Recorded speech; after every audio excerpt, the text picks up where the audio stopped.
Give us the background here on David Chipman. Okay, David Chitman was an ATF agent. He was at Waco and Ruby Ridge. Not only that, once he left the ATF, he took his time in the ATF and really monetized that.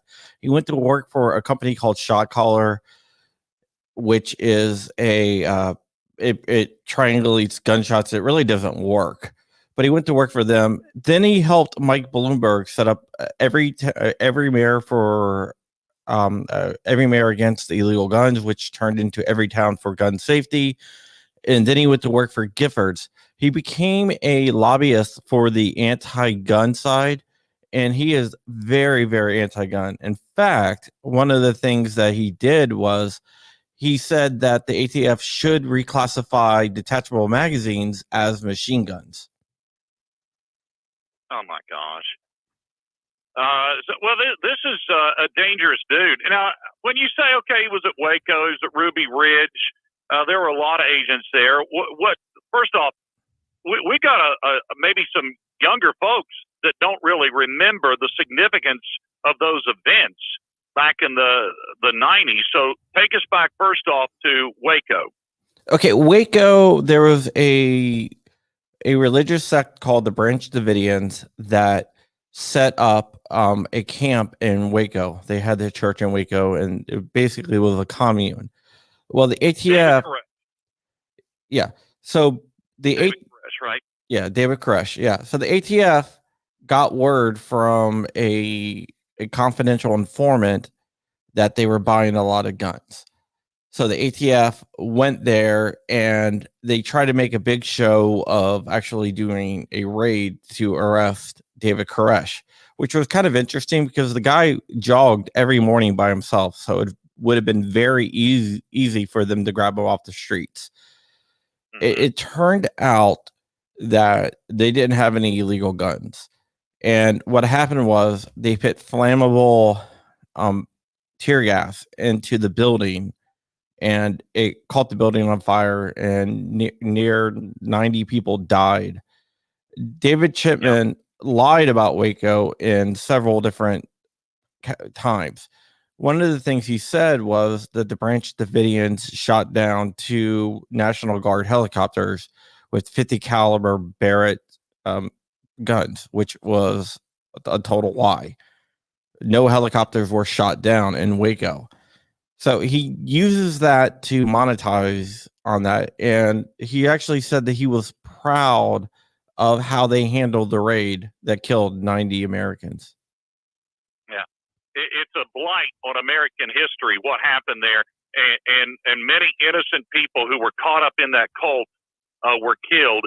I mean, look, being a member of a cult might be dangerous spiritually, but I don't know that most of those people, I don't think they were breaking any laws. And even if there were laws being broken, it certainly did not rise to that level. And like you said, if all they were after was David Koresh, they could have gotten him anytime. So it certainly didn't rise to that level. But this guy was proud, and I'm talking about Biden's nominee to ATF director, David Chipman. He was proud of what happened there. And that is horrific. Now, you're saying that he has lied about these helicopters being shot down by the Branch Davidians. Has anybody challenged him on this? In the media, people have challenged him. He wasn't challenged at the actual hearing, but in the media, people have challenged him. He just never responds to anyone that challenges him on his false allegations. Yeah. Okay. All right. And then take us to Ruby Ridge. So he was there as well. This was all under the Clinton era, right? Yes, it was under Janet Reno and the Clinton era. Ruby Ridge, they basically entrapped a guy for selling a sawed-off shotgun. Confidential informant, again, kept on bugging him to saw off a barrel of a shotgun for him, and he finally did. Now, Randy Weaver hung out with some white supremacists and stuff, which isn't illegal. It's not something that I would do, but it's not illegal. So the ATF started monitoring him, and then Randy Weaver's like 13-year-old son was walking, and they shot him and his dog because they shot his dog. So his son, who had a 22 rifle, started firing back because, hey, someone just was shooting at me, right? So they killed him, and then a sniper also killed Randy Reaver's wife, who was holding a baby at the time. And once again, no one was charged with any of that.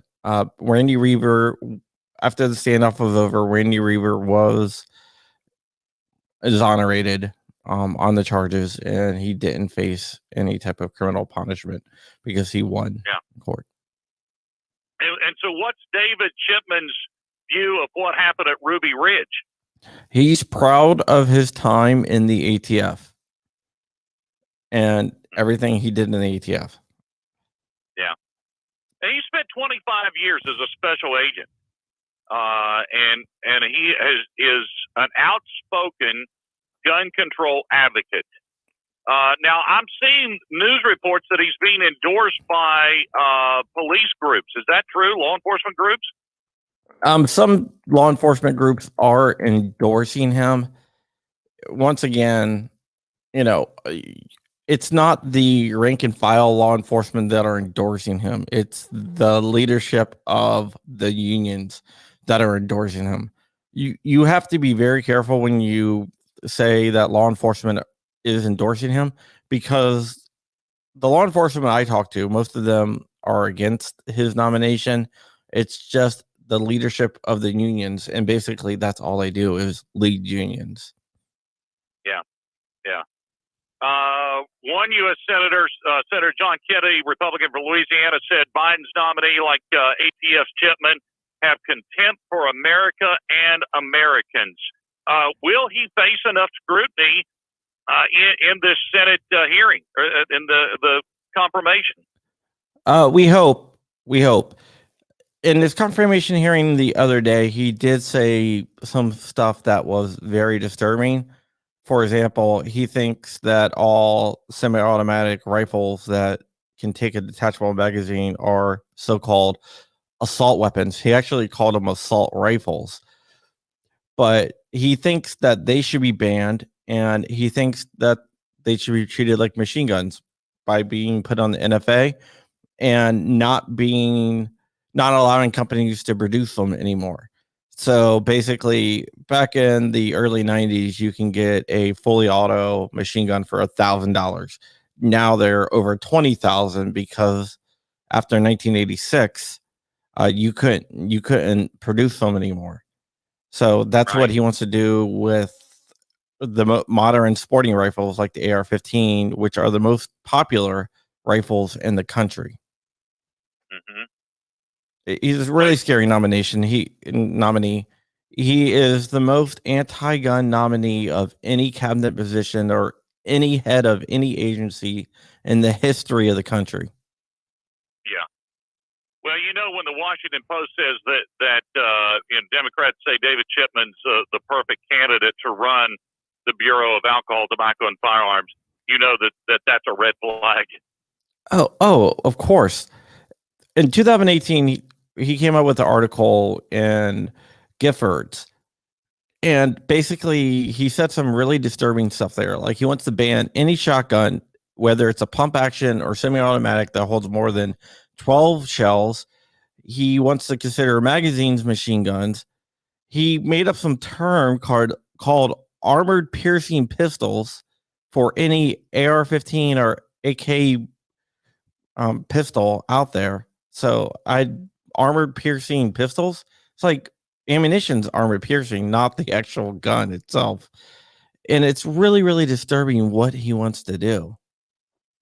Yeah. He wants to violate. Yep. He wants to violate everyone's rights. And the Second Amendment protects us from the government, but the right to bear arms is actually a God-given right. The right to bear arms is something that's fundamental to this country, and it's a human right. Yeah. Wait a minute.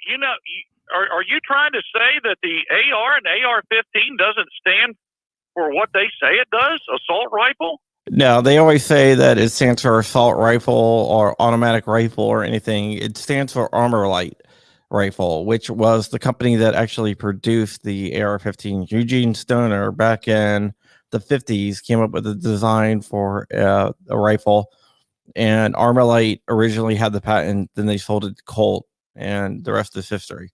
But no, it doesn't stand for automatic rifle or assault rifle or anything else that they say it stands for.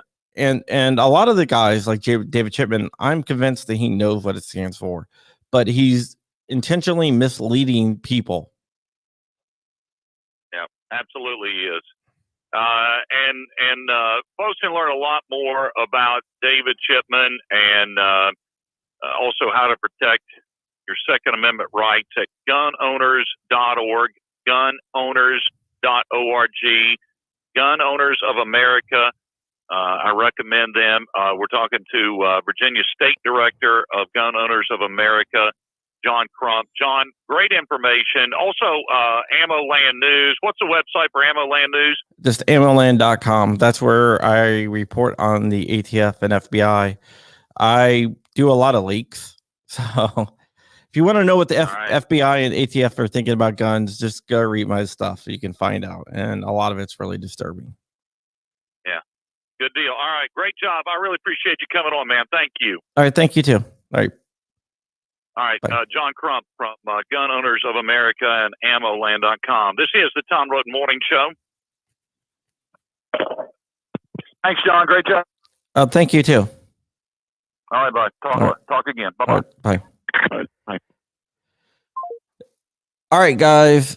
That is a radio hit that I do several times a week. I just decided to show you guys what it's like. But I talk to people from all around the country on different radio shows. And that is what I do, man. So I just wanted to show you guys what it is like when you do like an hour interview. One of the interesting things about that is how many breaks there is. That's why I like doing podcasts better, because with all the breaks, it's just ridiculous. It's like, okay, break. It's like you talk for like 10 minutes and break, 10 minutes, break, 10 minutes, break. That's why I think podcasts are going to take over the world and replace radio. And of course, live streams will take place over everything. All right. With that said, it was just a quick little stream here. I'll be back tomorrow night with Gorillas and Guns on Virginia Reloaded. Not too much going on in Virginia for gun rights. We're out of session, so we're going to be talking a lot about the David Chipman. Freaking tired, man. We're going to be talking a lot about the David Chipman hearing and stuff like that. But yeah, that is it for me. All right. We've been on for about 15 minutes, so I'll be back tomorrow. I'm not going to be on Sunday. I won't be on Monday. So Tuesday will be the next show, and I'm not really even sure who we have on Tuesday. I'm going to have to reach out to a couple people because I have not scheduled anything yet. But all right, guys, I will see you guys later. Have fun. Stay safe. Stay ever vigilant. Check out my t-shirt over at Black Swan Tactical. I love my freaking new t-shirt. But yeah. All right, guys. See you later. Nothing later today. MK Joe, I usually don't do anything on Fridays. Fridays is like the only day I don't stream. Besides Fridays and Sundays, I really don't stream. But yeah, I've been streaming on Sundays lately. So Fridays are really the only day I don't really stream. I am meeting up with another YouTuber, Dark Lake Dugan. I'm meeting up with him in about an hour.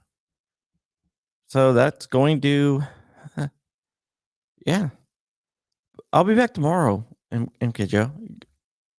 10 p.m. Watch me. Oh, by the way, I watched Wrath of Man last night. A beautiful show, a beautiful movie. I loved it. It was a great movie. All right. Ultra violent, ultra cool, just great. I will tell Dark you said hi. Maybe his brother will come. You don't know. I know his brother. I grew up with his brother. So, yeah. All right. Talk to you later. Bye. And there's my alarm.